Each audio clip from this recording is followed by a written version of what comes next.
The selection tools inside of Illustrator, both the selection tool and the direct selection tool, allow you to select specific objects. For example, if I click on this group right here, this is the group that becomes selected. It's a very precise process. Whatever I click on, that's what becomes selected. However, there may be times when I want to select objects that are similar to each other. For example, take a look at these designs here towards the bottom. They're all pretty much identical, except that where the word seeds appears, there's a color background, and that color background is somewhat different among these different designs. Now, maybe I feel that I want to be able to adjust that background area, or I want to maybe resize them, or adjust their position just a little bit, or even change their colors. It can be quite difficult for me to make that selection, and there are two reasons for that. First of all, if I wanted to select 4 distinct objects, I would need to use a regular selection tool, and then click and hold down the Shift key to add the other objects to my selection. That isn't even something that I can do currently with my regular selection tool because simply clicking anywhere here selects the entire group. So what I would need to do is use my direct selection tool, click on this shape right here, hold down the Shift key, and then continue to click on these other objects to add those to my selection. Now I'd be able to make some kind of adjustment by moving it with the arrow keys, for example. However, there is a way to have Illustrator select objects based on their content. The tool for that is something called the Magic Wand tool. It's actually a tool that also exists inside of Photoshop. The concept is pretty much the same. If you're inside of Photoshop and you have a photograph of maybe a sky, that sky is made up of beautiful different shades of blue. Because everything is individual pixels inside of Photoshop, how do I select all of my blue pixels?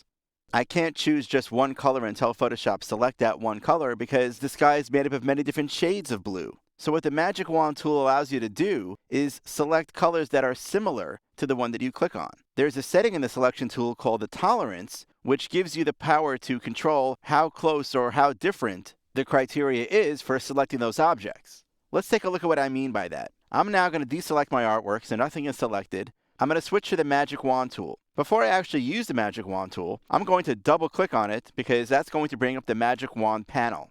These are the settings which control how the Magic Wand tool works. Let's do a very basic one first. If I want to click on these leaves, for example, and I want to select all the leaves in my document, I can use the Magic Wand tool to click on this one leaf here. And because the Magic Wand panel currently has fill color checked and a tolerance setting of 20, it means that when I click on this, Illustrator will search through my entire document and it will find fill colors that are within 20 tolerance levels of the object that I click on, and it will select those as well. So let's see what happens. And now I'm going to click on this leaf, and as you can see, all the leaves now in my document were now selected. The reason is because all those leaves have the same fill color characteristics. They're actually filled with a gradient. If I use a very low tolerance, that means I'm telling Illustrator that when it makes its selections, I want those selected areas to be very, very close to the object that I'm clicking on. If I choose a higher value for tolerance, that means I'm letting Illustrator expand the criteria for making selections, and it will select other artwork that is even somewhat close to the artwork that I'm now clicking on. To understand a little bit more about how that works, let's try selecting some other artwork. For example, the color bars that appear behind the word seeds on these package designs. I'm going to set my tolerance level to something a little bit lower, maybe like 5. Now I'm going to click on just this background area right here, and you can see that Illustrator right now only selects this one object. That's because there's nothing else in my document right now that has a fill color that falls within this range of 5 for the tolerance setting. If I increase the tolerance setting now to 20, now when I click on this background color, you can see that Illustrator selected this object and also this object. They are different colors indeed, but they're close enough within my tolerance level that now both of these have become selected. Let's change my tolerance setting now to 40. If I now click on this shape, I can see that I've successfully selected all the colors here with one click. Now in this example, I only had 4 objects, so I guess you can say it wasn't that much more difficult for me to use the selection tool, or in this case, the direct selection tool, to shift click on those 4 different elements. However, if I had a document that had many hundreds of objects, and I wanted to select them, but they were all slightly different in shades of colors, this would allow me to do that in a single click. Perhaps even more valuable is that the Magic Wand tool can have criteria other than just fill colors. I'll come to the Magic Wand panel here, and from the flyout menu, I'll choose to show my options. There are stroke options, and there are also transparency options.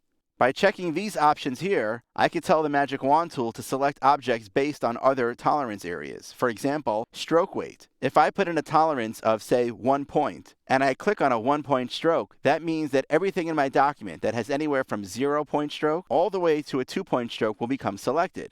If I specify opacity with a tolerance of 5%, and I click on an object that has 50% opacity, that means anything from 45% opacity to 55% opacity will become selected.